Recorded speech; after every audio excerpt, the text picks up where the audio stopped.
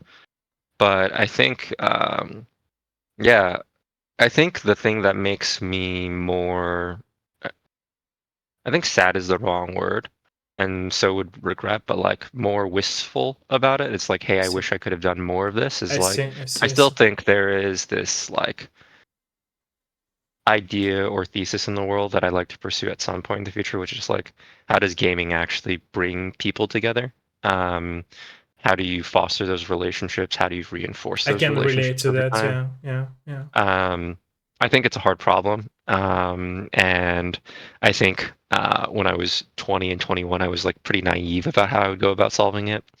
But I still think there's space for it to bring people together There is. and There to is. try to like There is. uh, make it more joyful to do so, even outside of like a strictly in-game context. Yeah.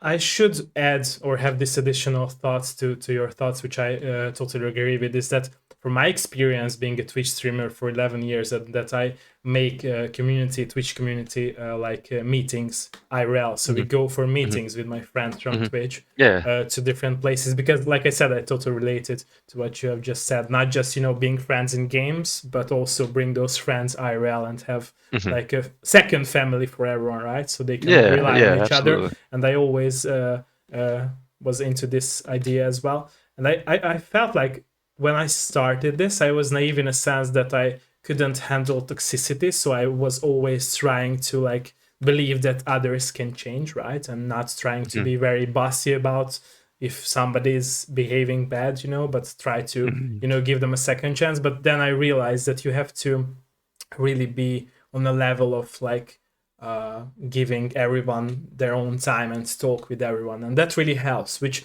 I think that's how a lot of people like fail as like these big streamers who they are talking that they have this huge community, but at the end of the day they do not have a huge community. It's just people in their Discord server, but they are not like a second family to each everyone, like, right? But it's like small cliques that will forge within that big community, I believe. So that's how I Yeah. feel about it, is that these people have to take responsibility in order to like talk with everyone, help everyone, and be there for everyone, which is hard and it's not for everyone, right? But if you are willing to make a community, you have to take that responsibility, in my Yeah. opinion. I think it's I'm not a, influencer and I don't have a large following, nor am I particularly interested in one. It's not just about But influencers, it's about friendship, right? There has to be yeah, like yeah. a person who is connecting all the people together. So it's even if you Yeah, don't like someone make definitely has streams or something. to play the role of connector for True, sure, but true, I think true. it's also just like you probably want different things sometimes when it comes to like the delineation to your point of like community and friendship versus like following, right? Like there's different True, levels of true, true, abstraction true, to it. true, true, true. And I think like the things that I'm interested in is like these smaller, more tight knit communities that like really are just more mm, more ways to build friendships, I would say. They're not necessarily like targeted towards like creating followings or anything like that. I think it's always just been like, hey, um, I don't know, like an MMO I used to play a lot of was called Ragnarok Online. I played on private servers because I was broke.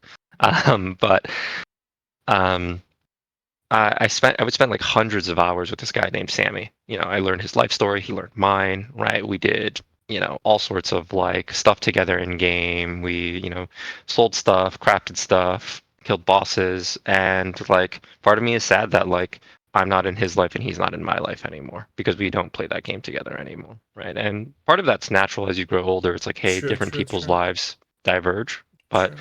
I think there's something that I think is a little bit missing or disconnected. It makes me really happy to hear that you do IRL meetings because I feel like both sides have to exist somewhat, like the participation outside of the game as well as the participation in True, game true, for like a true, true, friendship to really true. be durable or to flourish. True, true.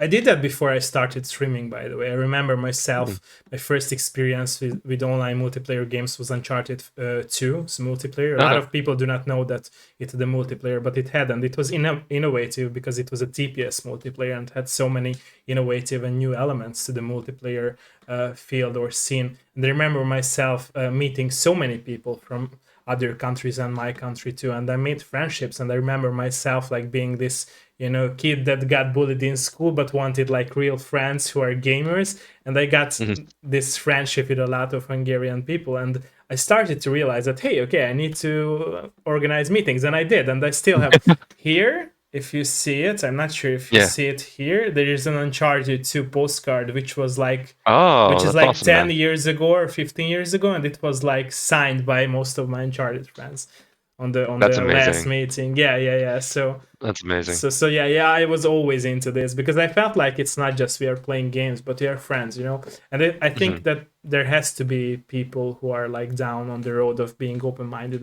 about this topic, like you and me, because that's how you show that it's not just about playing games online and it's like playing with random dudes and people. No, it's about, like you said, forging friendships, and it has a meaning. It's not just online friendship is not real friendship. I don't agree with that, because a lot of people say that hey, online friendship is not real. No, it's sometimes it's even more real because you're Yeah. connected to something that both of you are passionate about. Through Hmm. work, it's not the same, right? Because some of you might not even like your work, right? It's just a 9 to 5 that you do just for money, and that's also Yeah.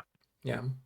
How do you feel about, so this question of mine will be like a more personal question, and I hope that you Alright. won't mind it. How do you feel about, like, were your parents, family members and close friends supportive about this decision of yours, that Hmm. you made the first step into the video game industry to work on video games? How do you feel about that around that time? Um, I think they're supportive now, I right? see, I I see, think at the time, um, growing up, I mean, video games, I mean, this is a classic story of like there was a lot of tension that resulted from, how much I liked playing games I see, and how much time and effort and energy I would spend on games over things like studying or where they believed that I should be putting my efforts towards. And I some see. of it maybe is a fair criticism, right? I think to your point, when I was a kid, I also didn't understand the ways in I which was using video games to avoid, confronting other things in my life that I was having difficulty with, whether that's like socially or problems with girlfriends in high school or what have you. Um, and I didn't have the vocabulary and the awareness to have that conversation with my parents at the time, so I just played games pretty often. But I think now I feel pretty vindicated about the time I spent playing games. I think of it especially now as a wealth of experiences I can draw on as a designer, to both empathize with players, but also just to try to think of and pull references for what makes something fun and what makes something exciting and try to capture that feeling. And there's a lot of joy for me personally knowing that I can recreate in a different way that experience that I had however many years ago for somebody else. Um, I think also times have changed somewhat around like the perception of games and the True, popularity of true, true, games, true, and that's true. probably helped my family a lot, right? Because both my parents are Chinese and they're currently in China. Excuse me. It's okay.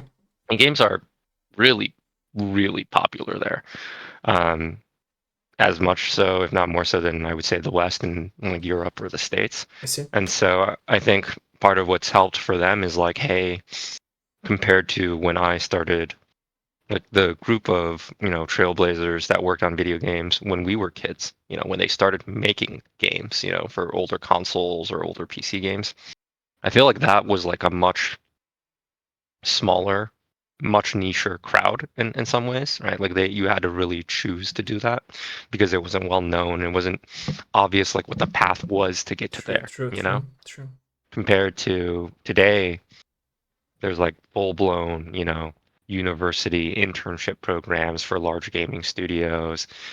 Large gaming companies are traded publicly on the stock market. They make the news. So I think my parents are more supportive because their resistance comes from twofold. It's like, one, it's like, hey, how it wasn't clear to them when I was a kid how the time I spent gaming would translate into some sort of It's professional set of understandable. accomplishments, Yeah, yeah, right? But now they see. And the other is like they see more news in gaming, there's more popularity associated with gaming. So they have sort of the safety and security, and then their back of head is like, oh, my son is doing something that is somewhat accepted or important in some respects in society. And because of that, I can feel secure about his future and I don't have to worry as much, right? That's really where it comes from. true, true, true. Do you feel, by the way, that for your life it was or it is important to have a mentally supportive background? How do you feel about it?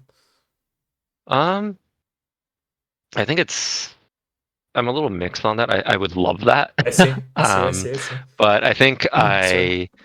as I've grown older, I think one thing you just have to learn is not to do things for other people's approval, and you just have to do it True, for yourself. true, And true, so true. Very true. I view Yeah, it as like a nice to have, but not a necessarily a necessity. I think the most important thing for me is um, working on things and spending my time, even outside of work, on things that I have some amount of conviction in, and that I know that I'm doing um, for myself in many ways. So I think it's, yes, having the support and of my family and my parents now, great, love it, appreciate it for sure.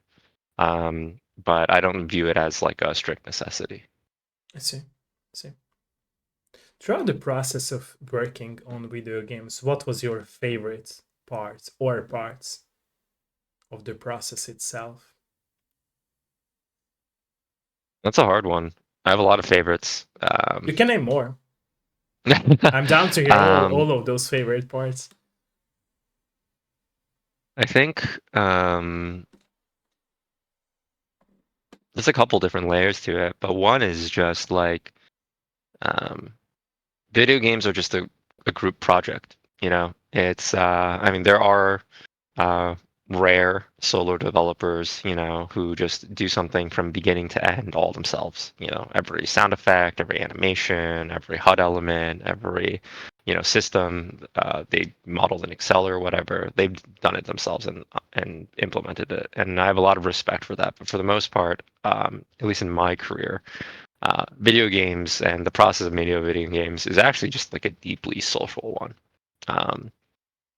Because in order to do something for an ability or a character or a system, so many people have to be involved, and so many different like ways of looking at things, and they present like a series of interesting problems because sometimes these things present obvious trade-offs against each other, whether that's like, hey, I think this design's really cool, but it's really complicated to implement, or True, hey, we've already committed some amount of art to this, right? And so if you change the design of it, it's going to create these sort of knock-on effects. true.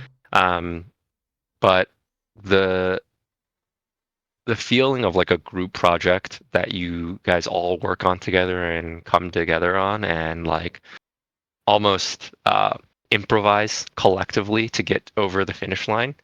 I assume it's how like jazz musicians feel sometimes when they play together on True. A stage. good example to And that. Yeah, yeah. yeah, they just give each other enough space And to, trust, and also yeah, trust. space and trust, Yeah, absolutely, to, do a riff or true, do a solo or just go with what the other person's direction true, is. So I true, think true. like the thing I really love about games is that sense of like co-creation and that sense of um, being really inspired or excited by something else that someone else puts out there and being able I to see. riff on it and see someone else do the same. That's one. The other is just like I remember when I was working on TFT in LA. It was really exciting watching people in the office play TFT or stay after hours to play TFT before the game came out like publicly because we were all just testing it internally. It was sort of a surreal experience because usually when you see people play games, in the privacy of their own homes, and if you're in Asia, you'll see it at PC bongs. But it was a really fun experience, just sort of just like walking through the office and seeing so many screens be a game that I was working on. So that was a lot of fun. I see. I see. I see. You've spoken about your favorite parts, but what about the hardest parts of the process of Oh, working on video games, the projects that I you mean, have worked on so far? yeah, I think it's mirrored in some ways, right? Okay. Like, hey, the opposite of I think it because it is like a collaborative environment that requires a lot of trust and a lot of space. I think people also, um, myself included, to be very clear, take things really personally. When things don't go their way, I see. people care a lot. Um, it's really hard sometimes to do the disagree but commit, attitude that you hear. Is necessary. So you may not agree with the decision, but it's not your final call, right? And so many other people are working towards this goal. You have to decide, like, hey, do you put aside your own disbelief, right? Work the best that you can towards this goal and see how it plays out. And, you know, if you work on like, because the other, career path that was open to me was to go into tech traditionally. I think, yes, people probably still disagree and commit in tech all the time, around product decisions, around design decisions, around technical design decisions. But I don't think they necessarily feel like they bring it home with them as much, I see. because I they may see. not play that game. They may not interact with the product that they're I using as see. I often. see. I see. I And so see. they're abstracted from, it. But I think if you really love a game that you work on and you feel personally attached to it, You right, and cannot you feel avoid like to take it home, right? I yeah, guess. you personally contribute to it, it's hard to not take it personally either when like an idea that you're really excited about True. gets True. killed, True. right? True. And it's really hard to disagree, not disagree more vehemently, when you feel like it I see. challenges how you feel as a player, I right? see. I Even see. outside of your feelings as a developer. And it takes a long time, I think, for any developer to sort of separate those things, what it means to be a player versus what it means to be a developer, and create the space where you can let other people um, take it in a direction that you may not see eye to eye on, but you give them trust for, and you hope that they give you trust back if they see that the results don't play out the way that they want either. I see. I see. I believe, by the way, that all of us creators who create our own craft, sorry for that, we always intend to put our inner self into the craft we make, even if it's about experiencing loss, love, or anything in our best. Is this statement of mine true for your life as a game designer and a person who is working in the video game industry? And if your answer is yes, what examples could you name and could you bring to the table? I think it's nuanced. Okay, I would say sometimes yes, I see, right? I Like see, I think again at the end of the day, as a designer, especially, your job is not necessarily to serve any one particular audience member, including yourself. It's to I serve see, as the players broadly, and some of them you'll have um, a better disposition for serving because you're closer to them. You understand their needs better. But I mean, very much so. I like um, one of the recent changes that I worked on for Supervive was on this character named Celeste. She's sort of the ice mage dancer I see, character in our game. I made it so that she has this ability that creates a wall that blocks projectiles and that you can push forward. I made it so I that you see, could freeze it in place, and I also made it so that when if she chooses to, by leveling this ability to the maximum, when she dashes over the abyss, now she creates little ice islands, right? There's something that's attractive there to me as a player and as a designer. It's like, I hey, see, how can we extend the sandbox? How can we make it um, the player feel like they're really affecting the battlefield, by creating terrain? And that type of gameplay is exciting to me as a player, I right? see, It's like, I see. hey, it's exciting when I feel like I have choice around how I can manipulate objects, and I feel it's not just about like landing a skill shot. It's about saying like, hey, how can I get really creative, or how can I outsmart my opponents in some ways? And yeah, that's definitely elements of me as a player, bleeding through into what design output, goes into the world. But I think I also look at it as like, hey, does this align with what Celeste players themselves want in that I moment, see. I right? see. I see. I If you see. told me that like really the primary audience of Celeste didn't have this sort of like space creation, space controller fantasy, I probably would not have pushed those abilities the way I did. If Celeste instead was a sort of hyper agile, skating duelist, right?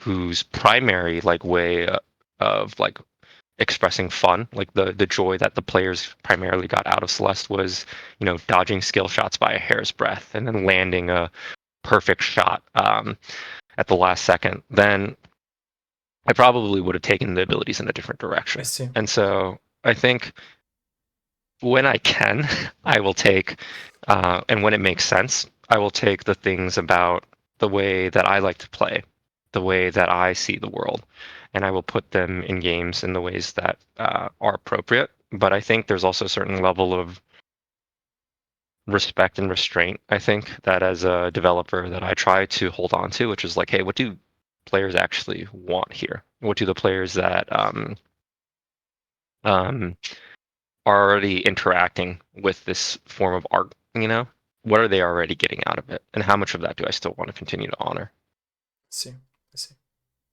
Speaking of this topic, by the way, how do you balance as a creator? How do you balance the vision of the game that you and your colleagues, your co-developers have for the project, and how do you balance like the players' vision and what players want? Because it's mostly the most challenging part, right? For especially for multiplayer games, in my opinion. Sorry Yeah. for my voice. No. You don't have to apologize. I wish I had a good answer, man. I wish. I mean, I feel like that's like the eternal question is like, True, hey, true, true, true. right? Like, just not True, even with games. It's just like with any creative media. It's like, how much true, do you write for yourself or true, make for true, yourself true, true, versus, true, true, with a particular audience in mind? true, true. And I think some creatives that I really admire have like such strong creative conviction that they're like, they don't know what they want. I know what they want, which is what I want, and they will put themselves like really out there, right? And it's actually, I think, quite vulnerable for any creative to do that.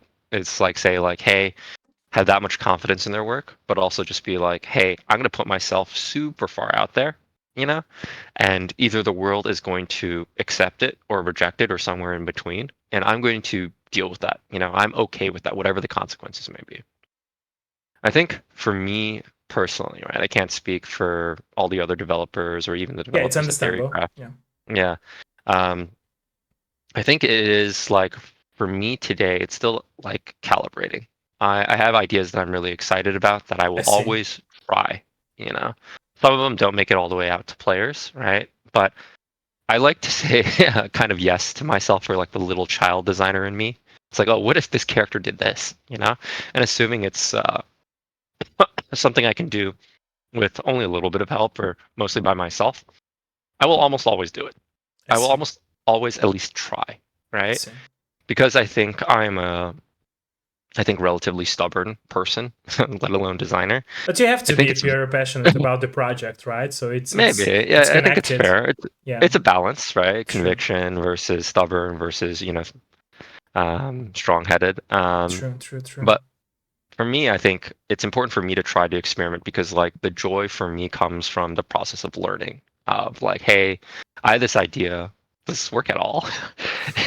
If I put this in someone else's hands, do they see the same things I see? True, Will true, they true, true, react true. in ways that I expect them What to, or would will they be take if it you in haven't unexpected even ways? tried, right? Yeah, yeah. So I would say the balance for me is like, yes, you should listen to the audience in many, many important ways.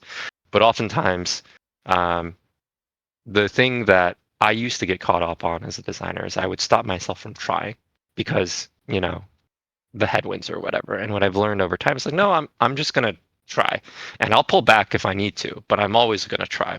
And I think the relationship in multiplayer PvP games, outside of sort of just the creative process itself, is even more challenging. You have to deal with sort of like human nature when it comes to that, right? I think True. every player is somewhat biased, typically speaking. It's very easy for them to be like, hey, buff my character, nerf their This character. is In too fact, OP.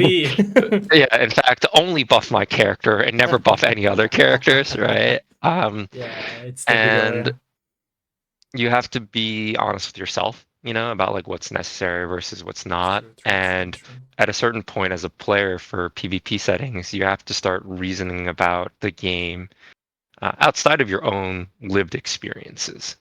Like you're never going to be the best player. You're not going to be like faker and the best designer. If you are, please, like I would love to learn from you, but it's very, very difficult to always be so certain because you have this like wealth of experiences that you True. sort of innately understand True. about the game True. True. yourself, True. True.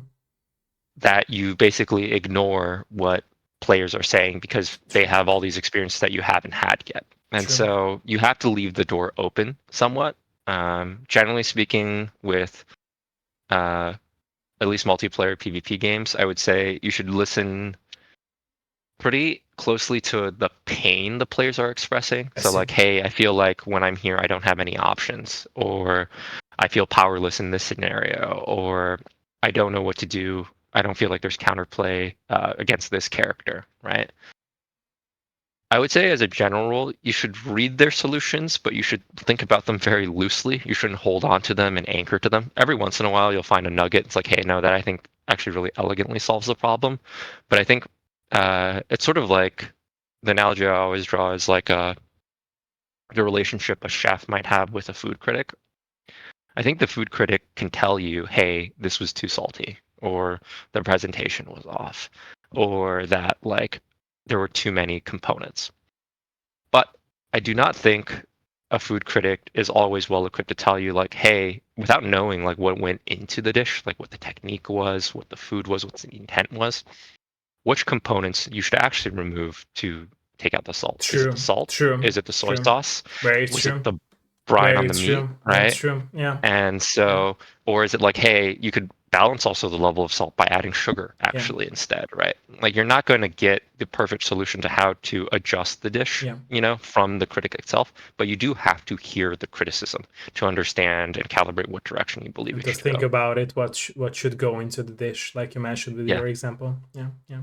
There was a very good Reddit post relating to what you have just said now, that a lot of players in the PvP games are more likely are crybabies because they describe the problem but they do not know the solution. Then they will stop crying and start crying, all the time they see this or a problem that might not be a problem but they feel like it, right? Because you have to look at it as a player, from a player perspective, and realize which kind of players are there who are crying about something, right? Are they a good players or no? Because like there's so many ways of like crying about something, and maybe you are not that of a good player who is willing to learn, right? And learn the game Oh, itself and be better at it in the sorry, daily. Rem. Yeah.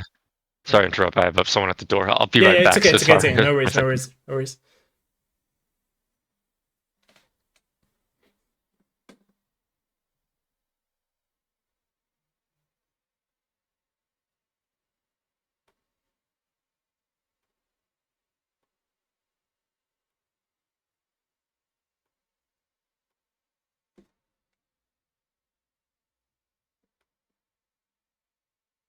Sorry about that. No, no, Just no a worries, no worries. package It's that okay, got it's okay, it's delivered. okay. Life is happening. No worries. Don't worry No, about it. no, no. But it's not so much as like I think players do complain more than in previous generations of gamers. I Agree. think the Totally modern, agree. Totally agree. Yeah, yeah, but I think it's also yeah. because it's like, how do I say this?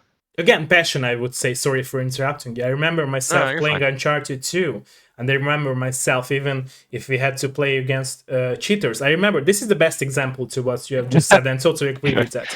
In Uncharted 2, there was like a method of like you could go to the cover behind everything, behind walls and like small covers, and if you turned around the controller like clockwise, like Hmm. 90 degrees, and you did that like a couple of times, you could crawl into the wall, and nobody could see you and nobody could like hit you, but you could still shoot at the enemy players and win Yeah, yeah. matches. Okay. And we Sure. whenever we like went against like these kind of cheaters, we had to learn this behavior in order to compete with them, right? Because in other ways you couldn't deal with them and you lost the total game.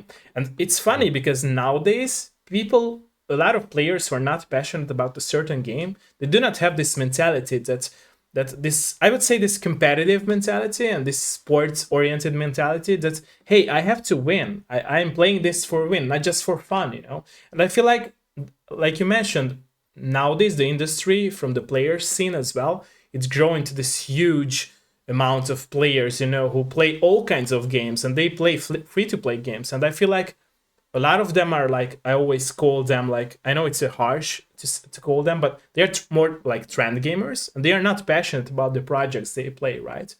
Back Mhm. then I remember all my friends were passionate about the games that they played, and that's how they ended up being, you know, so passionate about a game that they put hundreds of hours in order to be better, right? Yeah. Nowadays it's not happening. I see on so many people that they play one match and they see the best players on Twitch and they would like to be like them. And hey, I always telling them that, hey, you have to put hours into that, right? It's practice. Just like sports or like doing math or anything at university or Yeah. anywhere, right? Or at your job, 9 to 5 job. You have to be better with practice. And I feel like nowadays, because of not having passion and not having the understanding of this mentality, that hey, it's not just actually just fun, but also like Mhm. it's a learning experience, right? If you want to go for a higher rank in a multiplayer game in ranked, you have to be better. Not just, you know, get carried by your friends, or, you know, play it for fun and you will be, hey, I will win matches. No, it's not happening. Like, it's not like that. Yeah. I mean, So I think there's like a lot of things that you said that affects sort of like perception around like competitive free to play multiplayer games today. Whether that's like, hey, games rely much more heavily on friends and visibility, true, right? true, true, Games, true. benefit disproportionately nowadays from all these social network effects.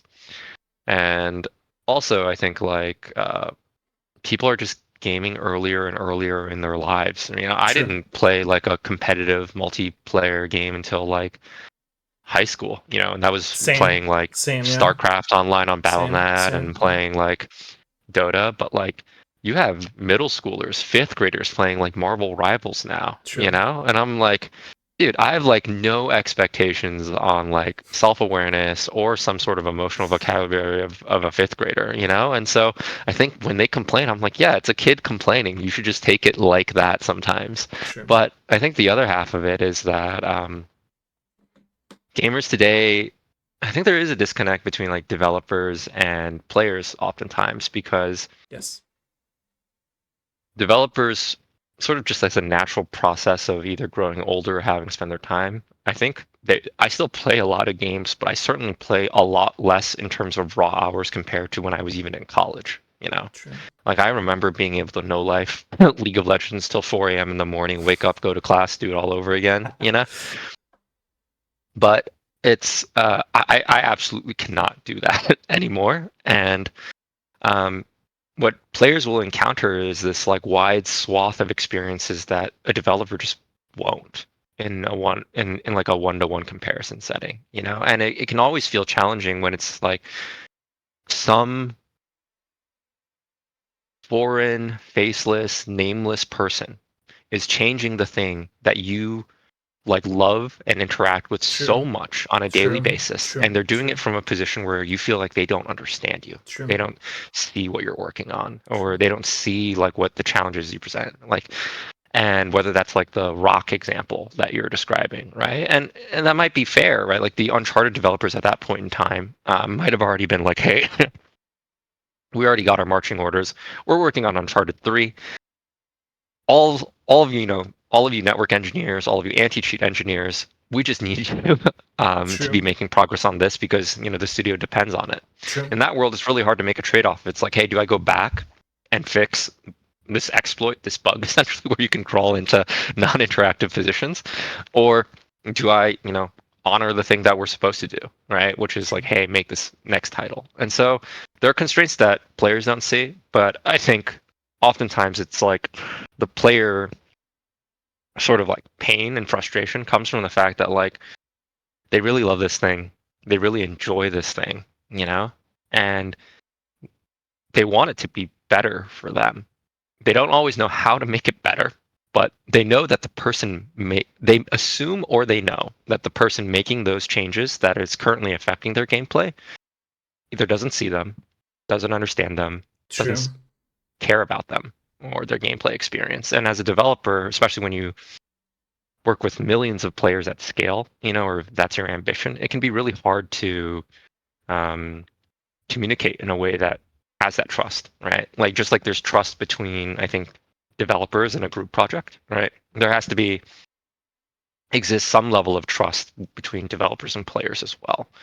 And I think the hard thing is it's really hard to create a trusting environment when the two forces are antagonistic, when it feels like, oh, you fucking imbalanced this game, you made this fucking True. OP as shit. True, I true, hate true, you. It's true, really hard true. to approach that conversation and be like, hey, dude, why don't you tell me about how it's OP instead of yelling at me? True. It's really,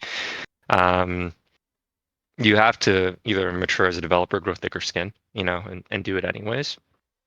But a lot of developers, I think, for their own mental sanity, oftentimes will just disengage, and that just makes the True. gap wider.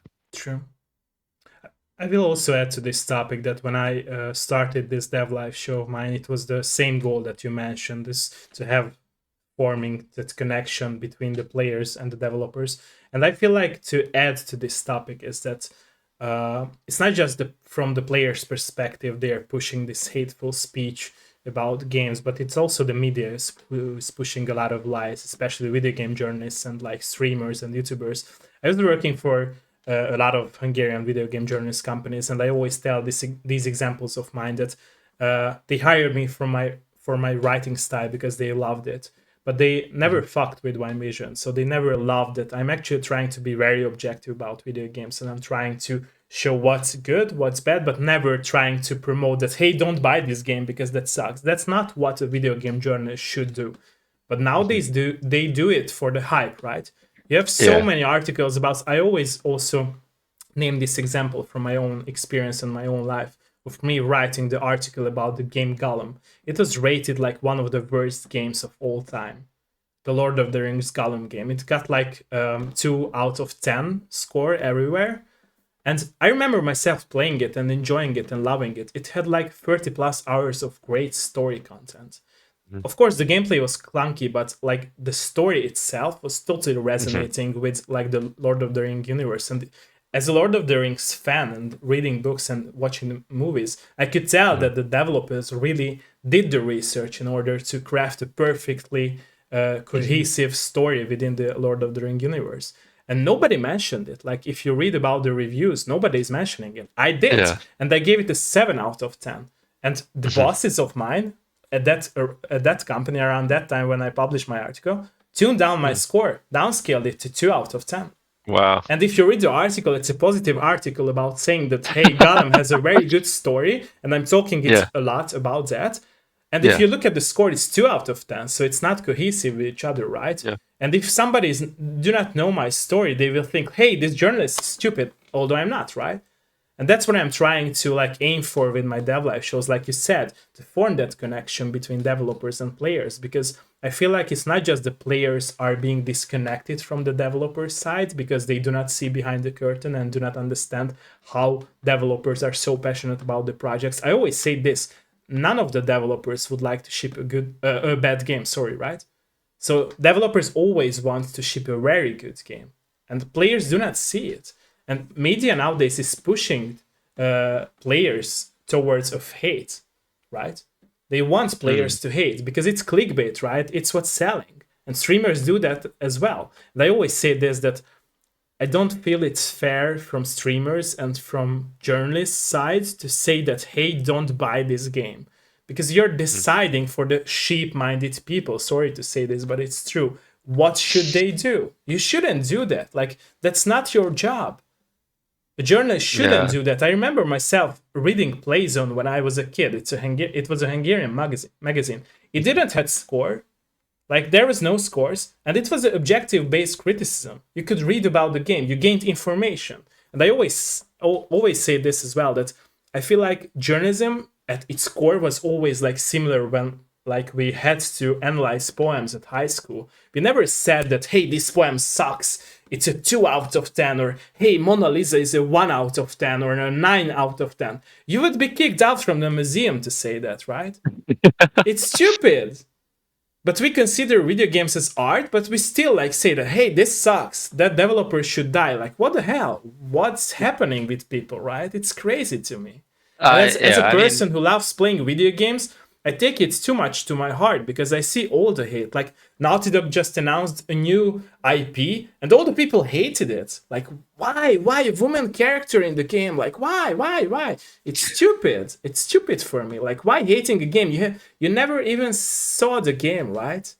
Why to hate it? Like, what the hell? It doesn't make any sense. to me, I think it's like I absolutely am with you of like, hey, let's dehumanize developers a little bit less, you know? True, There are people at the end of the day, and um, I think you hit on a good point, which is I do think of video games primarily as art, you know, true, and art is for people, and true, sometimes for many people, sometimes not for everyone, right? And I think the challenge is always navigating, you know, sort of the earlier questions like, hey, what is sort of the developers or the studio or the artist's intent, right, relative to how the players receive it. true, I think players today,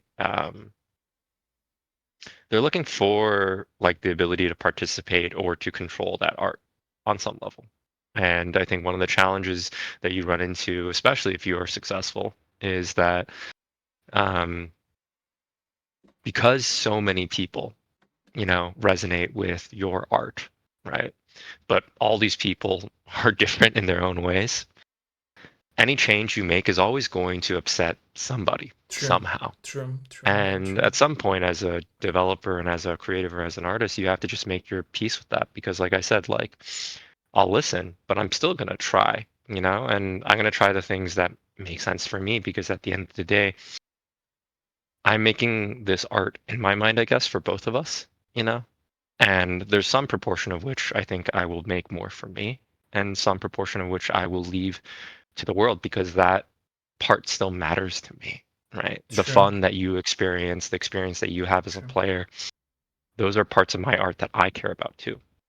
true. But um, I think in today's world, right, you know, whether it's to your point, controversy driving engagement for, you know, journalism across all fields, not just video games, or like, hey, the attention span getting shorter and shorter, which means that you're better off, you know, you optimize sort of towards this death spiral of like increasingly, you know, engagement farming headline, you True, know, true, and you know the fact that like the internet is, I would argue, an attention economy. Yeah, it has all these challenges associated with it. I think um, publications are not immune to it, streamers not immune to it, studios are certainly not immune to it, and you just try to find your best way forward. I think I agree that I wish we could go back in some ways to the good old days, but I think as a modern developer, you just have to acknowledge the constraints and the circumstances of the time that you live in, and you have to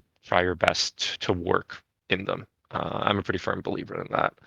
Um, I think I'm really thankful for people like you who want to fight the good fight and make this thank you. pocket of space, you know, um, so that you can humanize developers and you can give people an opportunity to sort of come closer and connect. But I also think, especially as I've grown older, it's naive to ignore all sort of the headwinds that are there. You just have to push through them, find a way around them, because I don't think they're going to change anytime soon. True, true, true.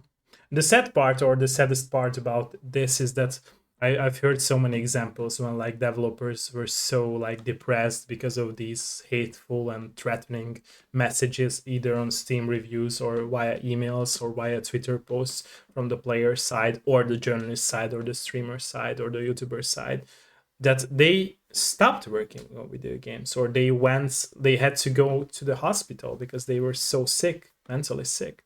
And it's sad because that's what people do not understand from the consumer's perspective, is that they are like, they have this responsibility that they do not see, is that they, even if they want to control a project because they are passionate about it, like you said, and it's very true, they cannot control the person, the creator itself, right? Because it's a human life, just like the Yeah. player's life, right? And it matters at the end of the day. So it's like you have to take into account that. You cannot forget about that. Yeah, I think I mean, there's been numerous studies on what it's like to be anonymous on the internet and sort of True, all true, the true, true, true. consequences that come out of that. But I think, yeah, I think it's really regrettable. Sometimes the state of the industry in True, terms of like how players interact with developers and, great developers that have left or been burnt out, true. as a result of that, or just even other things just working in games. I think it's an interesting set of tensions. It's the people who work in games typically really, really love games. Exactly. You you generally speaking go very much out of your way to work in the video game industry. And um, I know many developers that have chosen to leave games because it was too much for whatever reason. True, It could be sometimes it has to do with players, sometimes it just has to do with bullshit in the industry. true, Um, but l- they all entered loving it. true. And I think it is, to your point, really sad that they don't always leave in the same space. Exactly. Yeah. Yeah. Speaking of this topic being changed by being a game developer, what changes were there so far in the other territories of your own life by being a game Hmm. developer for so many years? So, what changes have been there in your life from being a game developer in other territories of your own life? Um, I think I was always like this, but now I I see. overanalyze more forms of media. I see. um, I think as a developer, as a designer specifically, I think there's this interesting. I think there's like an interesting trade that you may or may not be aware that you're making once you do something professionally. I see. Um, when I like play any game now, I don't. It like my developer brain does not turn off. It's I don't get to, at least for me, I don't get to really compartmentalize completely to become a player. That's relatively rare for me. Oftentimes I'm like, oh, I see what you did there, or like, oh, that's interesting, or oh, I can't believe they did this. That's so cool. And in some ways, it gives me a lot more appreciation. I'm like, oh, I know this is a hard problem. It's so awesome that you solved it this way, or it's like, damn, it's really cool that you pulled this off, right? And it gives you like more gratitude around like the craft and more appreciation for it. I see. But I kind of wish like I could like press a button and just turn all of that off, you know, and just go back to just being like a pure player for like a few hours of the experience, and be like, whoa, I don't know what that is. That was fun. And I think that is probably the biggest change is like I see. once you become professionally engaged, at least for me, in this craft, it's hard to turn it off as often. And you are almost constantly aware, of what's going on in someone else's medium, and you're always guessing or trying to, maybe that's just me, trying to guess that, like, oh, how did they do this? Or isn't that cool? So I think that's the biggest difference. But I think outside of that, it's just I think I used to be, a loud, obnoxious fifth grader too, or 13-year-old I or see. 18-year-old. And after working on games for almost a decade now, um, yeah, I have a lot more appreciation for just how hard it is. It's said often, but I think it is like kind of a miracle that any game gets made ever, if you look at it. True. True. Especially nowadays, And right?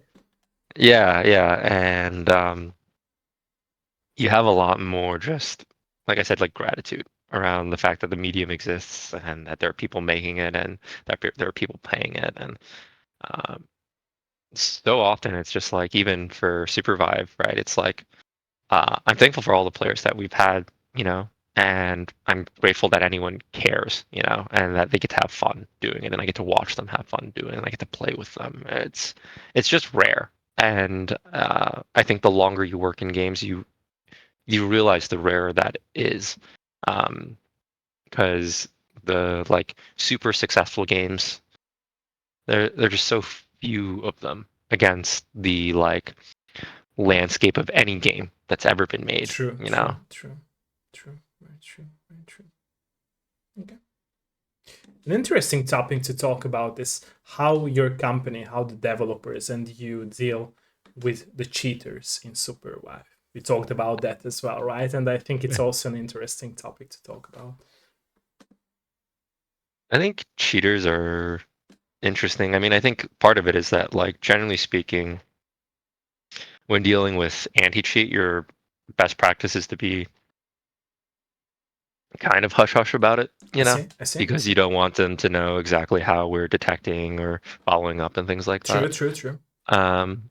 But in general, I think it's like cheating for me is always like, it's downstream of like a conversation we were having earlier, right? Is it more important to win, than True, to have fun? Or true, is cheating fun for them? I remember I used to cheat like in single player mode in Warcraft. Like I'd rob myself of the fun. I type in, StarCraft or whatever, power overwhelming, greed is good, black sheep wall, all the cheats to, see the map and whatnot. But I think something I realized quickly as a kid is like I sort of like robbed myself of all the fun, true, true, yeah, I can like one shot the boss, but like I didn't get to enjoy the process of like overcoming the boss, thinking true, about how I would play it different. Like, and I think cheaters in my mind are usually people that are just earlier along in their journey to fun than that they have chosen to shortcut their way to fun for whatever reason, you know? And the question then to me is like, how can we make it less true, that like, yes, remove the cheat, remove the exploit, absolutely. I think that's a straightforward response and measure. But the other half is like, dude, is it just too hard for you to find the fun some other way? to teach Is them, it yeah, that, yeah. yeah, or is it like, hey, you feel like you have to cheat because there's no other way that you can compete? True, true, Is it a true, true, matchmaking problem? Is it that there isn't a character that exists on the roster that speaks to your particular gameplay fantasy? Or is there a character on the roster that you actually really resonate with, but you just don't have the hands for whatever reason? And sometimes you leave it at that. You don't make any changes. But I think it's worth understanding with cheaters, at least. It's like, hey, why are you even doing this? true, true, Are you true, doing this just to be an asshole, or is there something else that you're trying to get around? true. So I think there's that with cheating. But generally speaking, I think especially for competitive PvP games, cheating is very, very frowned upon. True. It's interesting that you brought up this topic this mentality of yours about this topic, because I totally agree with that. And I remember myself reading a Reddit post from the developers of the Call of Duty games. They said something like, they never wanted to IP ban the players who cheated for a long time. They rather sat down with them, which was crazy, right? They had this Mhm. group of people who worked with them and sat down with the biggest cheaters of Call of Duty games. They sat down with them and they asked them for like hours with the hours conversations why they are doing it, right, and how they could help them evolve and get better in the game without cheating, right. So it's Mhm. happening for some games, I believe, that you have just mentioned. And I think, yeah, that would be the solution, the ultimate solution for every problem in our society, not just for video games, right, to see behind the curtain and ask people why they are doing such bad things that ruin others' life, right? And Mhm. go down to the rabbit hole of the roots of the problems rather than just saying, oh, he's a cheater, IP ban him, right? Because that won't help, right? You can buy a new PC or make a new account and he will be back, right? So Yeah, I think the challenge there always is like, absolutely, like this is like an interesting divide. Just like in a world with infinite time and infinite resources, I would absolutely do that. true, true, I would true. sit down with like every person, just be like, hey, what's going Same, on? same, yeah, yeah, yeah. How,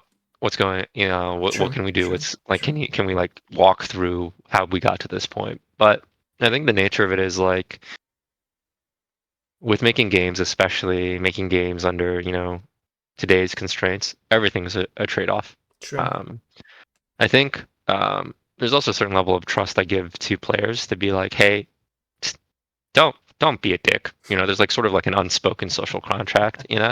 True. Don't be If you buy the game, don't don't be play. a dick. Especially Yeah, if it's a free to play title. Yeah.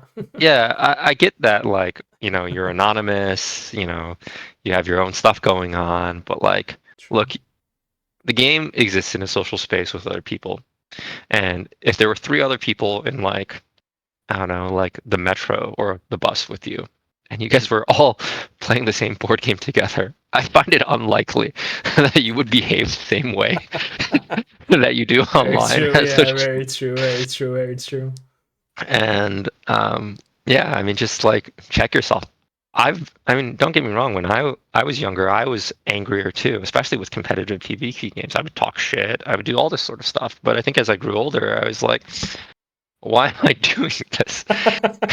Is this do I feel better after I do this? And the answer was no. True.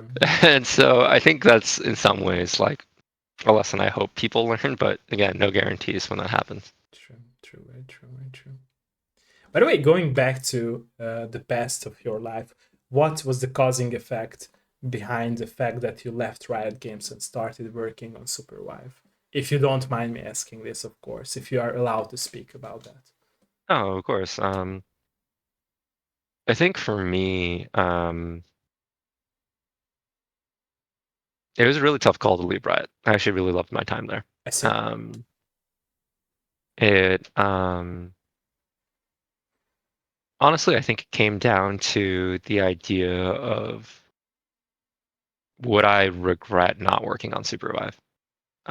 Because the bones of the game in some ways was like very obviously presented to me pretty early, which is like, hey, we're gonna make this combination of genres. We're gonna combine elements from MOBAs, we're gonna combine elements from BR, we're gonna combine elements from fighting games, and those just really spoke to me. Like the hybridization of those things really spoke to me, and it sounds weird, but like I like it because I get to make stuff in Supervive that I feel like I would never be able to do in like a League of Legends. I feel like I have like way more creative license and space at a startup than I would in a large corporate environment like Riot. Um, like just this past week, I've been looking at like changes I want to make to the roster, and I only had to convince like a couple people, like, hey, this was the right thing to do, and I was doing some of that this morning.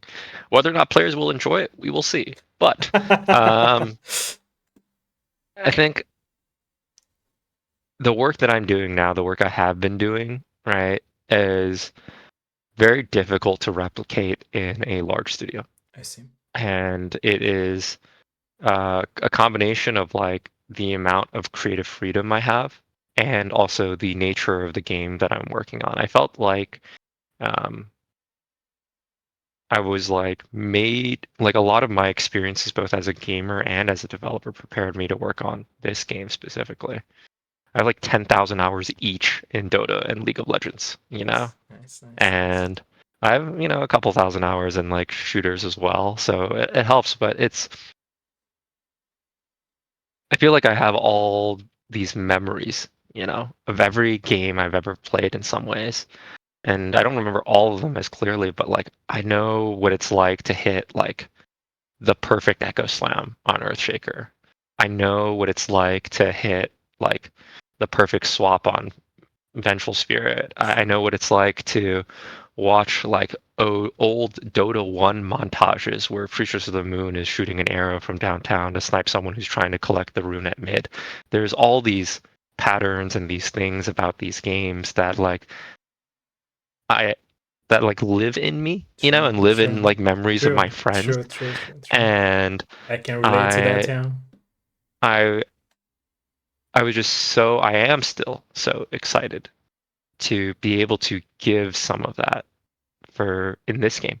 And because it's really hard to do that on a live game, you typically have to do that in a new game. And it's like, hey, find a new game that has that level of ambition that will give you that level of creative freedom and will still offer you enough stability, to do the things that you want. And for me, it was the clear choice to come here. I see. For the future, in the future of your life, can you imagine yourself as a person who is making your very own game, to have a total control over your own project? From this topic that you just brought up. I think it's unlikely, but that's I me see. today. I see. I think it's not about like the total creative control is cool, but like I don't know, making games with other people is also a lot of fun. Like it's not all Yeah, it's not but always you could true, but do you could create your very own studio, right? And work with others, with other people, right? in the distant future, I Okay, think okay. maybe, We but I should talk think again then when it happens, right? but but the nature of it, dude, is like I think one thing I'll be quite frank about is like I super fucking underestimated how hard this was gonna be. I think I like when I was working at Riot, I was like, yeah, we're on the biggest PC game in the world, League of fucking Legends, yeah. Oh yeah, we made TFT in like under a year. Hell yeah! Like yeah, I can do this. I can do this. Let's go to R&D. Let's do it again. And making making a game when you're already very successful, making a game when you already have a studio backing, making a game based on another IP, right? Or making a game that already exists in some ways, that it like has a blueprint and then you're making meaningful innovations on, but still the sort of skeletons built versus like dealing with all the problems of like working in a smaller studio with less stability, fully remote, um, on a hybridized genre that presents like new challenges and new problems. Dude, I've never worked so hard in my fucking life, and it is uh, so rewarding, but also the roller coaster was way steeper than I thought it would be compared to my time at Riot. So I think I would say that like the prospect of going through like an even steeper version of that roller coaster by being a founder or starting my own studio right now is like so far and away out of my mind because I'm like, this is already max difficulty for me, at least I in see. this moment in my life today. So the idea of like doing new game plus on top of that, no Or a shot, new no IP, shot right right? now.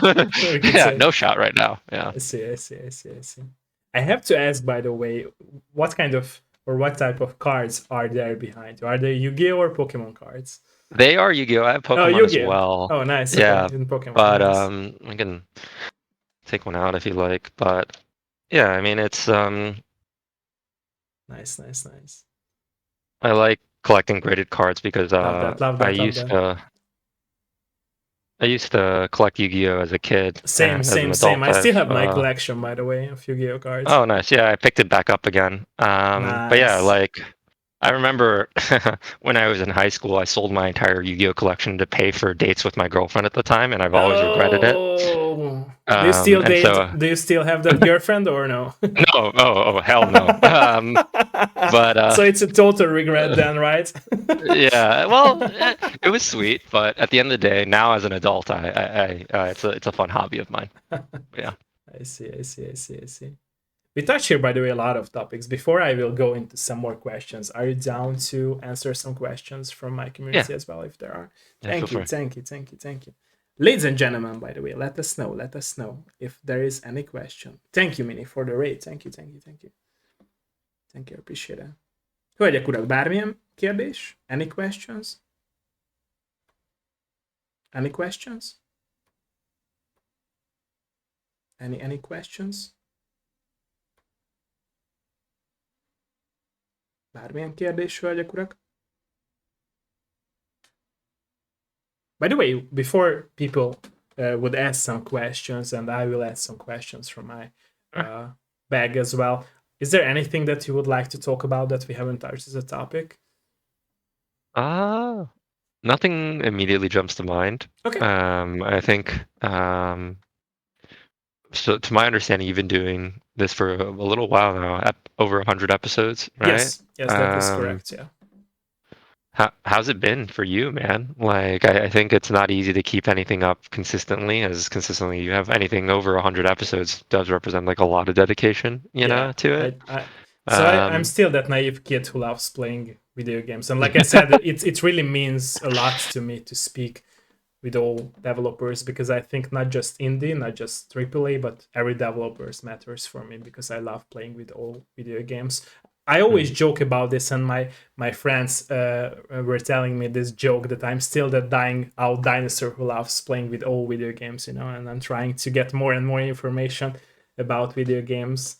I'm still that kid in me, I guess. So yeah, that's because of I no, still that's awesome. can keep up with it. Yeah, so it's a passion for me, I should say, and I really was sad about the constant hate that is moving from the video game journalist side, from the player side, and I would like to stop that. I always joke with this that it's me pissing against the wind, and my whole face Mm. is all pissed because of the hate of people. But yeah, you have to do it. You have to do it. I always No, always tell I think, myself that if not me, who would do it, right? So yeah, yeah, I mean, spend the time on the things that you believe in. true, But yeah, I mean, it's it's an interesting. Well, I think like it's not that. I think one thing as a creative you learn is that like you're not immune from judgment. Whether that's true. It's from true. journalists or other people. True. It's true. There are people who But you have to educate people. You have to educate people. I always say this, that it's not about me saying that those people who say anything negative should be cancelled. It's not about that. It's me saying that people have to be educated to learn that you can form your opinion in a more polite way. Because if you're harsh, no one will be like a winner from that situation. Like you said it, like with your example with dish, right? If you're saying that, hey, you're stupid, the chef won't be a winner from that situation, right?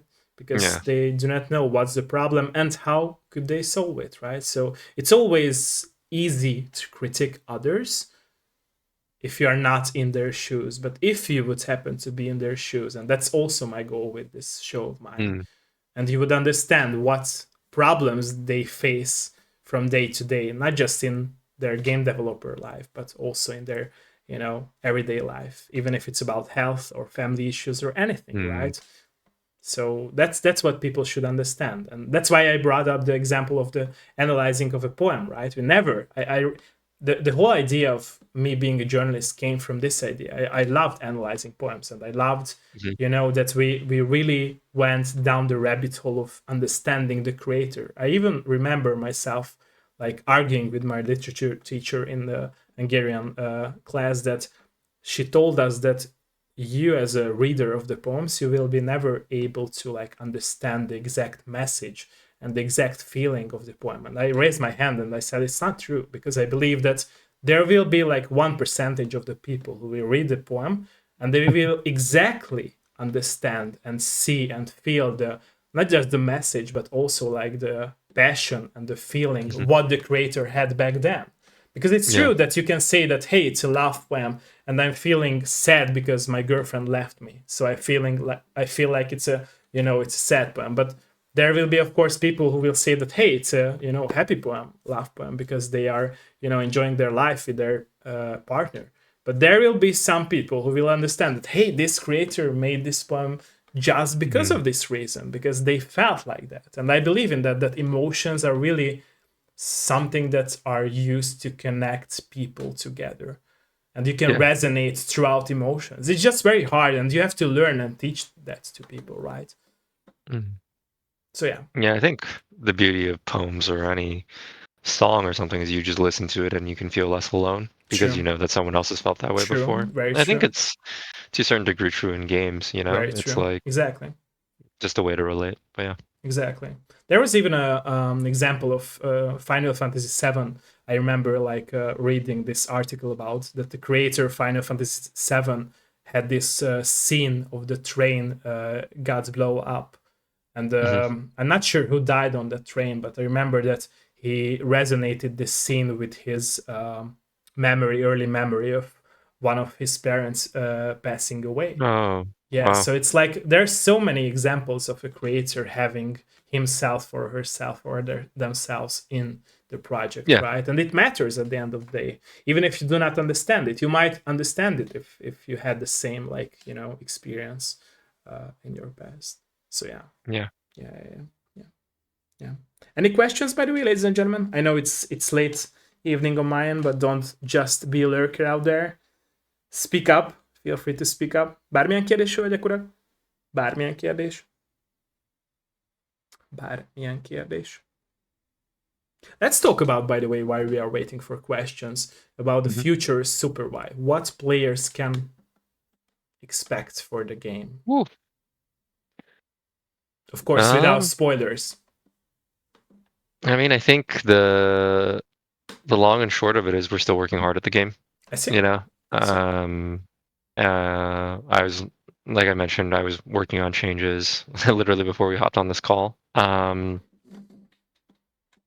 I think for us, it's we're figuring things out. We're trying to cook best we can. Some of the team is trying to take larger swings systemically on the shape of the game. And at the same time, we also know that because now we are live and on 24/7, there's certain expectations that come with that. We may not have the resources of a AAA company, and the game is still very much in beta. Um, but we're going to try our best to make adjustments to the game that we think will make the gameplay healthier and more engaging and more fun. So, kind of vague, but we've committed to regular updates, and we're committing to trying to make the game best we can. And I know a lot of other devs on the team are putting in a good number of hours right now. I see. I see. What what was the saddest moment to have when you and your teammates had to cut out something from the game that you talked about as well? That there were some Ooh, things that needed to be cut out from the game itself. What was the saddest thing or experience or segments of the game that it's not there anymore? I think if you ask different developers, their answers will be very different, I you know, see. because we But all what's have yours sort then? of What's yours since we are talking our to each other? darlings. Uh, Mine was relatively. I have a one that's recent, but I'm not going to say it because I might find a way to bring it back, and I don't want to spoil it. I see. Okay, okay, makes sense. Um, let's see. What's something for me? There was a character I worked on over a year and a half ago at this I point. His see. name was Wrestler. Um, he was super broken, incredibly OP. But the fantasy was really cool, which is he would uh, launch people up. He could grab anyone that was airborne, you know, and then he could throw them like a projectile, right?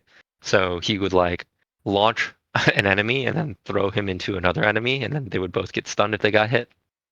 I always thought it was ridiculous, but it's funny because the idea of using your enemy as a projectile is always really exciting. You True, know, true, true, you true. see plenty of examples of this in other games. You know, where you're able to push an enemy into somebody else, punch your enemy into somebody Bulletstorm else, as and an things like that. FPS had that as well, if you remember that Yeah, game. yeah, it's really cool. And I was like, hey, let me try an experiment where I do something like that with that character.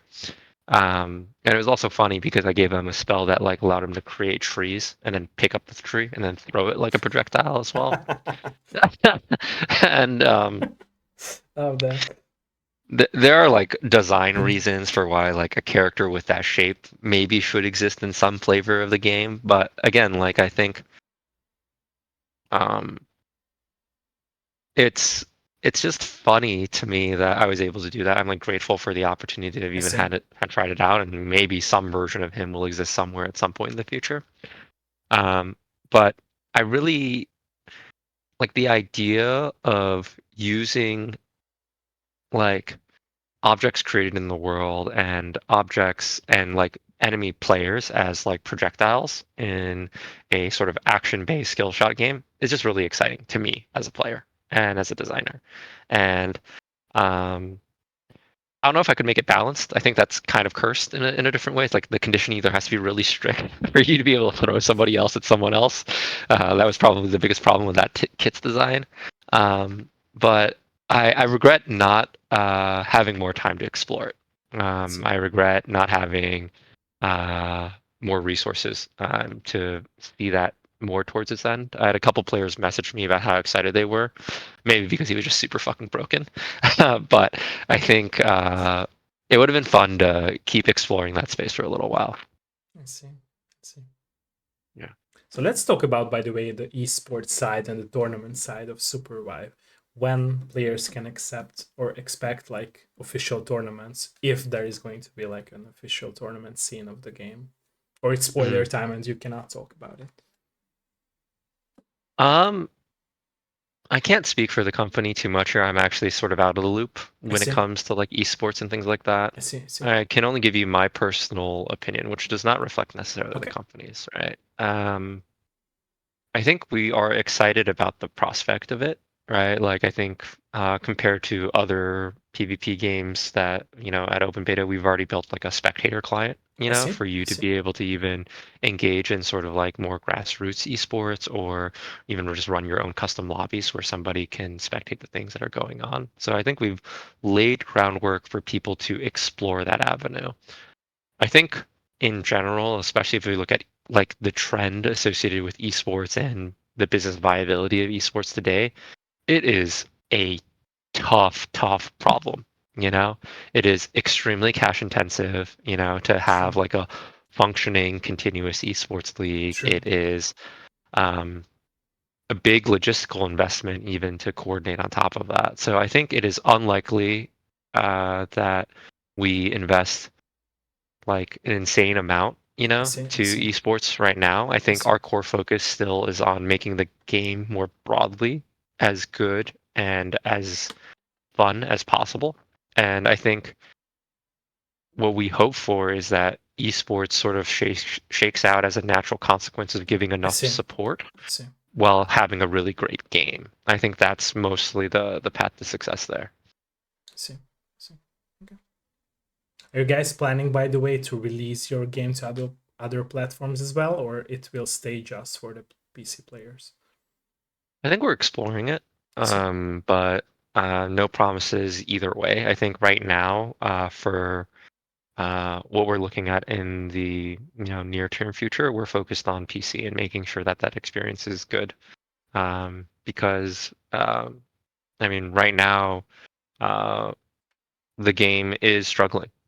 I think that's not controversial, I see. and uh, we still are alive though, and I view my job as make it as good as possible I see. right now.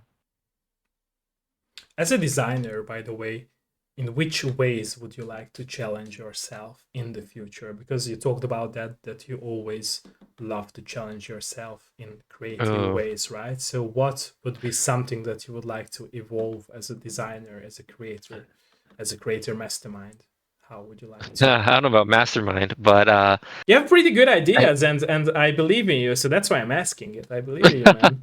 I appreciate your Don't confidence. don't never downscale your knowledge. I always say this to people. Never downscale your knowledge, and it's true for you as well, my man. uh, I think for me, right now I've been spending a lot of time working on character balance. I So I see. think I see. the thing that there's two things I'm excited about. It's like one is just to get deeper into character balance. I see. One of the ways that I find it challenging for me is that, well, I can reason about the game decently. I obviously can't reason about it as well as some of our very best players.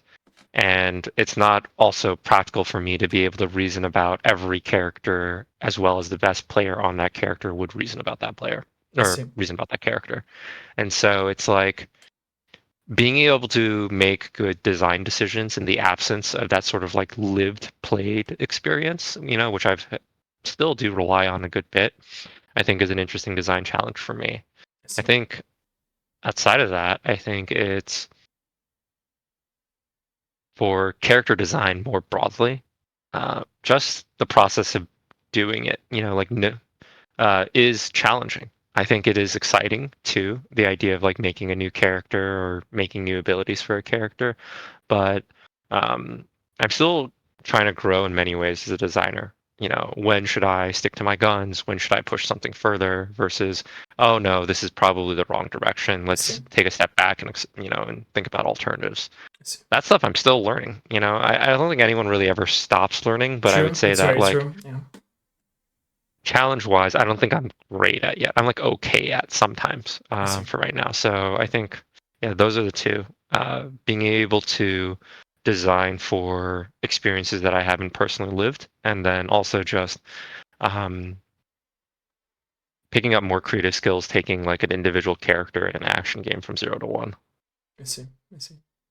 Speaking about, by the way, characters, which is your favorite character in Dota, League of Legends, and Supervive, and why? Oh wow. Um, It's always easy to ask favorites, right? I would say my favorite slash main in Dota was definitely Earthshaker. Okay.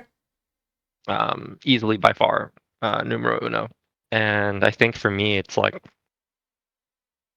you see flavors of this in the changes I made this last. It's like the creative potential of his Q ability, his fissure. I see.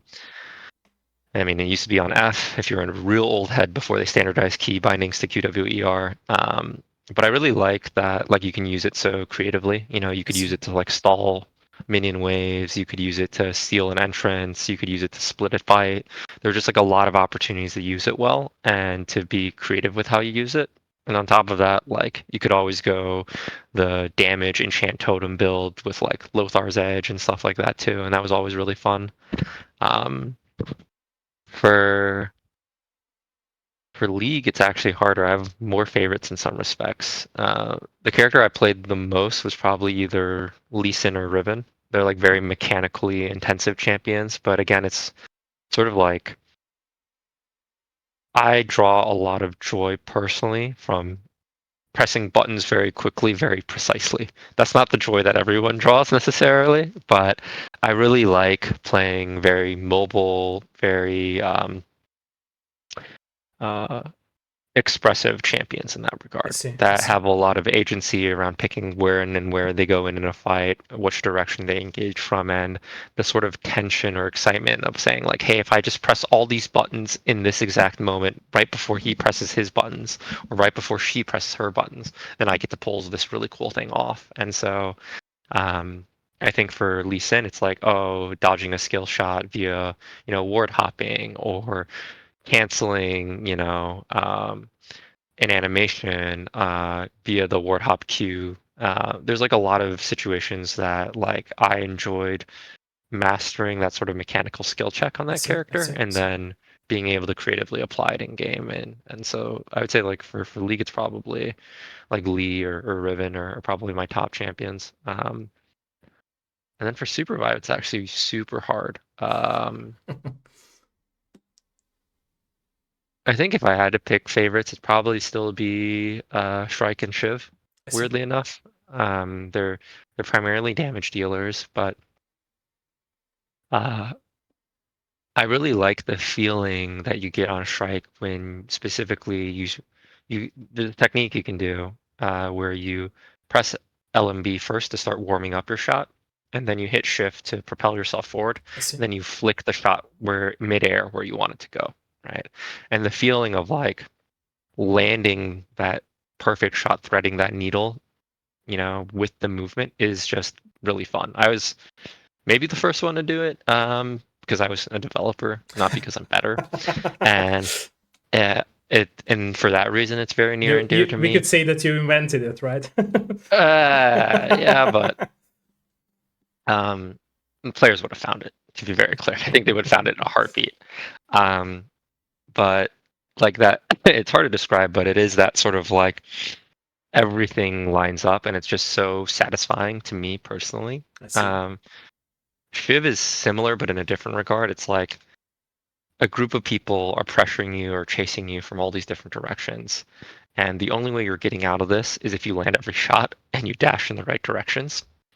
And so I saw a player post a clip, I think it was Lunaris, on Reddit, the subreddit the other day where he just like Neo Matrix dodged through like 4 teams, as Shiv just trying to get out. And he used all his abilities, maximize movement, maximize gliding, maximize landing shots, just to kite through this danger. I think that feeling of like playing on a nice edge is really hard to find on other characters at times, and feels very earned and fair on Shiv. And yeah, I really, really, really like that as well. I see. Thank you for that. Thank you for that. Yeah. Thank you. Any questions, by the way? Any questions? Any questions? Hölgyek, urak, bármilyen kérdés? Any questions? Let us know, ladies and gentlemen. Any questions? Any questions? Bármilyen kérdés, hölgyek, urak? I will also post, by the way, the Superwife Steam link into the chat because I did that in my I appreciate that, man. Discord, but I will also I posted it at the beginning of our stream, but I will post it again because the highlight countdown went down. So, you mentioned, by the way, that if to my best understanding is that Superwife is struggling a bit. Is that correct? Did I understand it right? Yeah. Or okay. Yeah. What are the struggles that your team and you are facing nowadays? So what could you, if you can, of course, speak about that, if you are allowed to speak about that?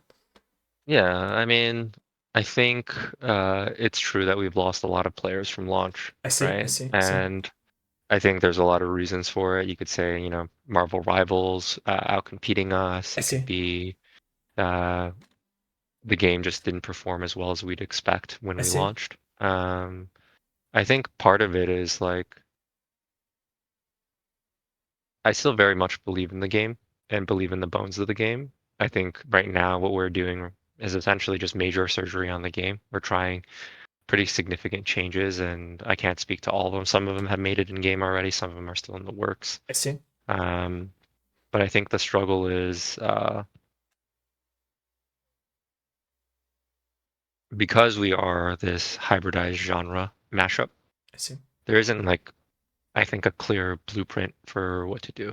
Sure. It's not just like, hey, this one small change will solve all your problems, or even this one large change will solve all your problems.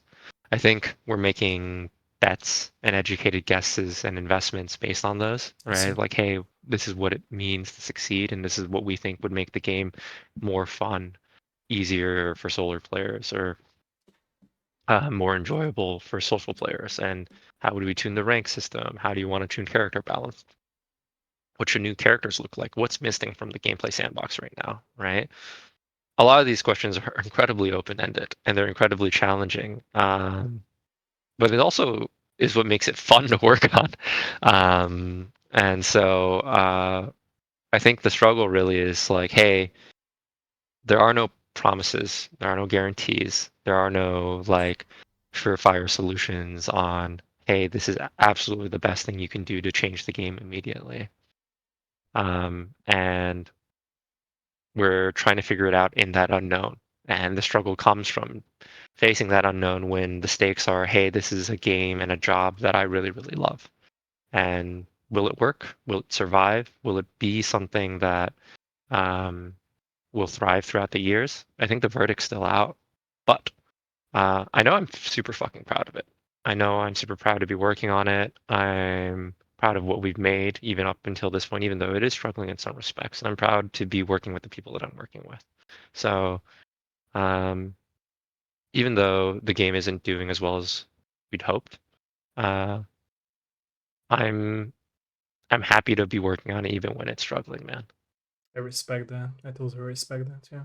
And I hope the best for the game and for you as well, because I can tell that you have the passion for the project, and I believe that your colleagues and all the developers from Theorycraft they absolutely has the same. Do. So yeah. By the way, going back to the topic of like people having harsh opinions about projects, games, and developers, have you ever had these examples in your life as a game developer when you had to deal with like very harsh opinions from the player's perspective? Oh And yeah, absolutely. what have you been doing at Uh, those moments in your life? How could you deal with those? I mean, I think in that situation, you try to hear it for what it is, learn the lessons that you can, I and then see. you move on. You don't try to like wallow on it. I remember on TFT, one of the things that I worked on was an incredibly unpopular change at the time for set two was um, I don't know how much TFT you play, but at the bottom row, there's sort of these images of the units that you can pick, to draft for your composition. I see. And up until that point for set one, we used sort of the existing splash art assets that were for those champions I already, see. and that made sense because they were already made. The challenges that we saw was that, or at least that I saw at the time, was that if you already played League, splash art's no problem. You're like, hey, that's Lux, that's Shen, that's Graves, whatever. But if you didn't play League, if you came from Dota or you came from somewhere else, sometimes it's really hard to like look at the splash and immediately intuit like the relationship between the art on the splash and the model in the world. I see. And this became increasingly true when you like branched to skin lines, not just sort of like the um, original base splash for the I character, see. right? Because for a skin line that's like like fire themed, and they all look like they're on fire. So like Fire Varus and Fire Zyra and Fire Shen all kind of look similar in their splash art. And so if you're not like very versed in League, you have a harder time parsing like, hey, which unit is this, from the visuals. So one of the things that I tried to do was introduce this change where we took um, like images of the models in world instead, as opposed to the splash art, so that people could sort of like one-to-one see like, oh, that character is that thing, and I can remember that relationship, and it would make the game a little bit more accessible to people outside of League because TFT was growing, still is growing, I think, at this time, which is pretty impressive. Um, but it was received very poorly because the assets look so much lower quality I than see. the splash art. And I remember at the time, people even wrote, it's like, hey, whoever was, driving the decision, they should be fired. Mort, please fire the guy who worked on this. And I'm like, all right, man, I get it. Like you really did not like it, and players actually, it's hard to make a trade on quality. You know what I mean, or perceived quality, even if you feel like you have strong design reasons for making the game more approachable and or making the game more clear.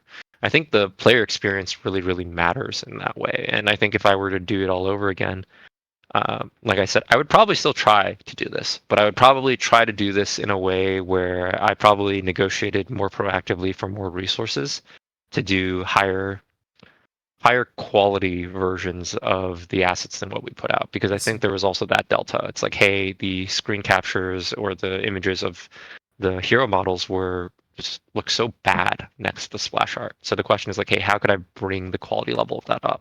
How could I bring the clarity level of that up? Could we adjust the poses, their default poses in game, to more closely match the poses that we might want I them see. to strike on the image?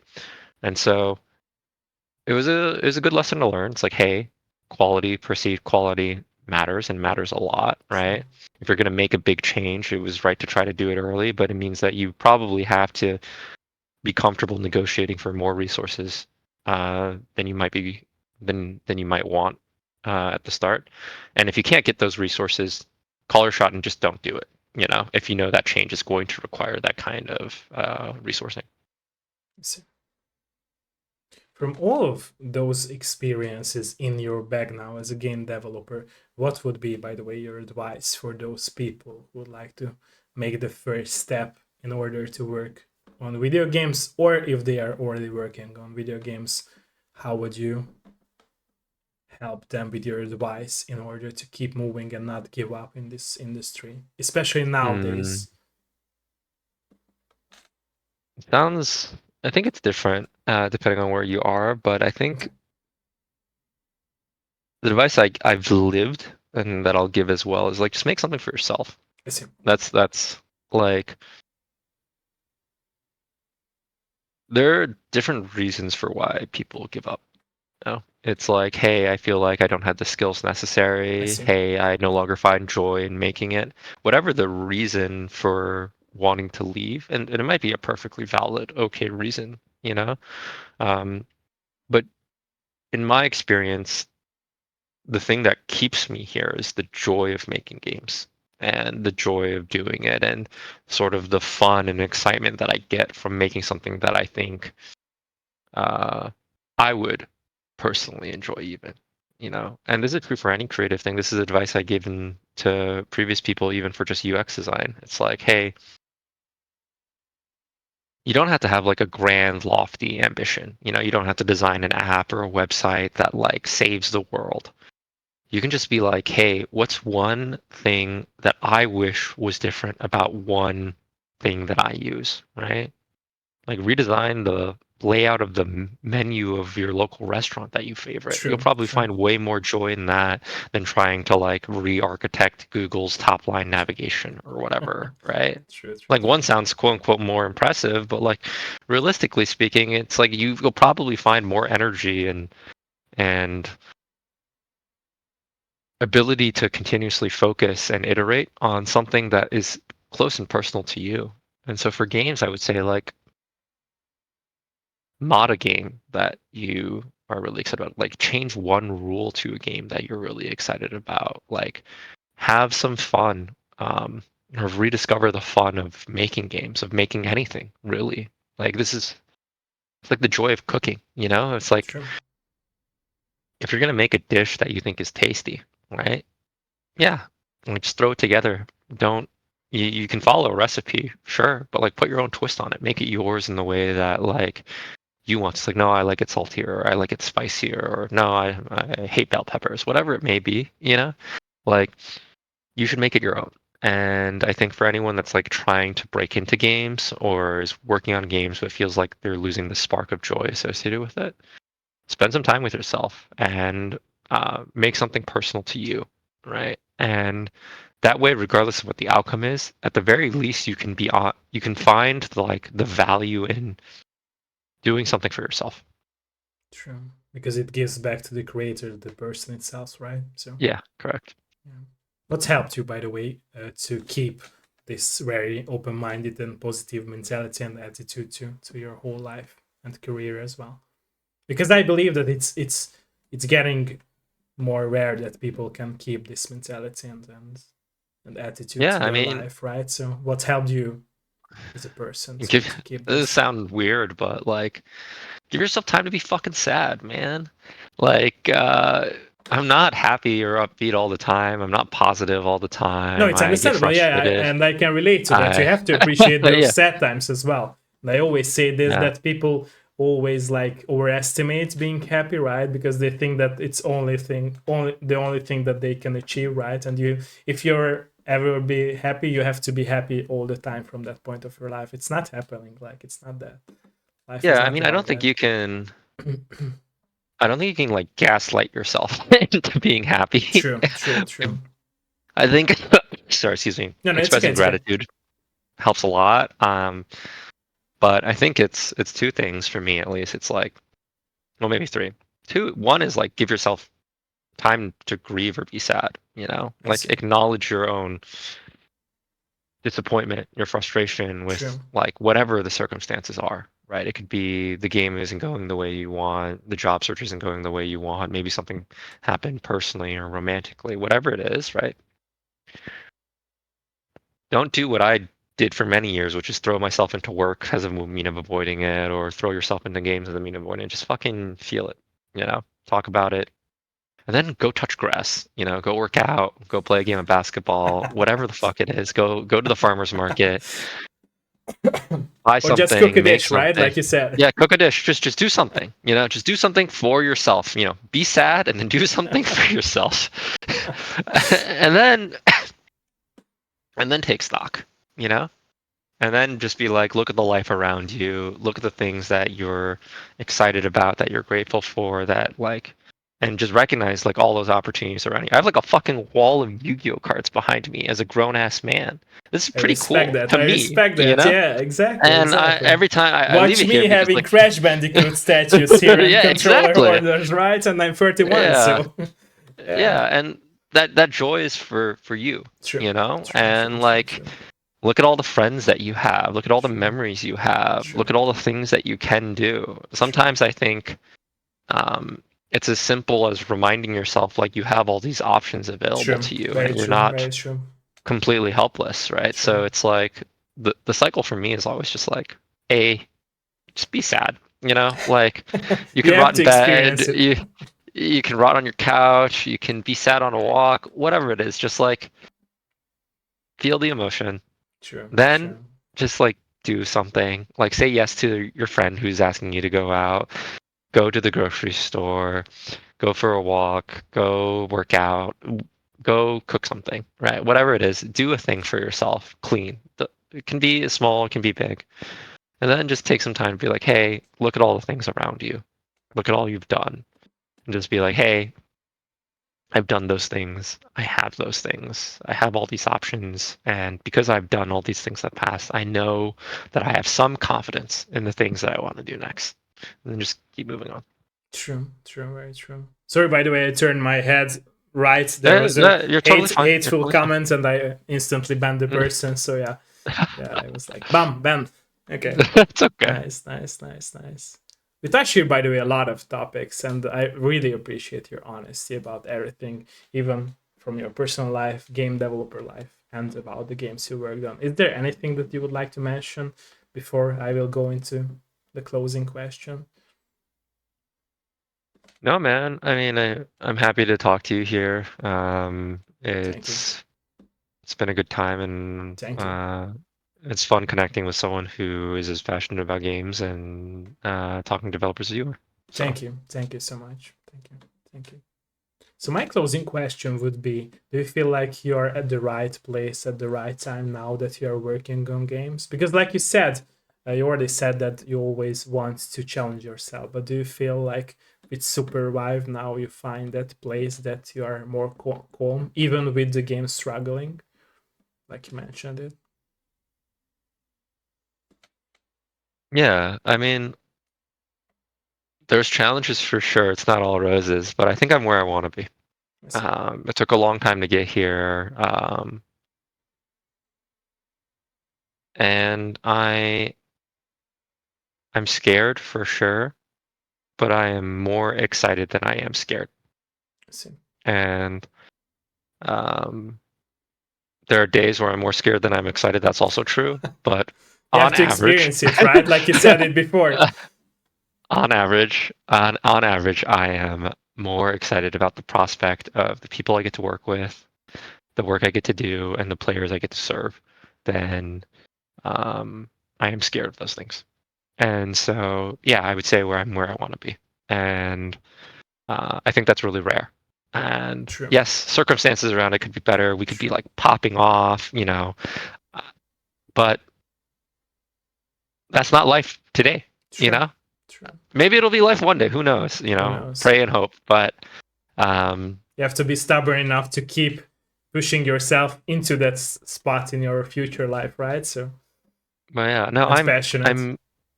I'm really excited by the prospect of being able to do what I do True. and learn the things that I'll learn. And like you said, it's That's very rare, right? So it's getting rare yeah, and rare that people it's can rare. achieve So that. Yeah. I'm gonna try to take advantage. So I'd say like, yeah, I'm where I want to be. Things could always be better, but you can say that always, you know. True. And I'm I'm grateful for what I have. Thank you. Thank you. I appreciate that, by the way. Like I said again, it is really my honor to get No, the it's chance mutual. to Pleasure is speak mutual. with you. Thank you. Thank you. Thank you. And I respect your Cool. honesty. Thanks everyone, by the way, for joining us for today's episode. Don't forget to try out Supervive, leave your hopefully positive reaction, and don't be an asshole, a dick on Steam page and on other social media pages. Please don't be an asshole. If you No, have it's okay. any Look, it's complaints, try to be like as give us polite your as you honest can. feedback. Give us your honest feedback. We'll deal with it as it comes. It is what it is.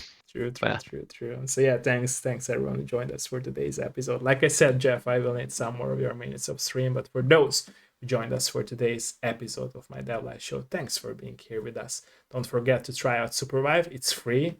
Leave your review, comments, play the game, help developers grow the game together with your perspective as a player. And yeah, thanks, Jeff, for joining us for today's episode. And thank you, everyone who joined us for today's episode. Have a great day, night, or evening, depending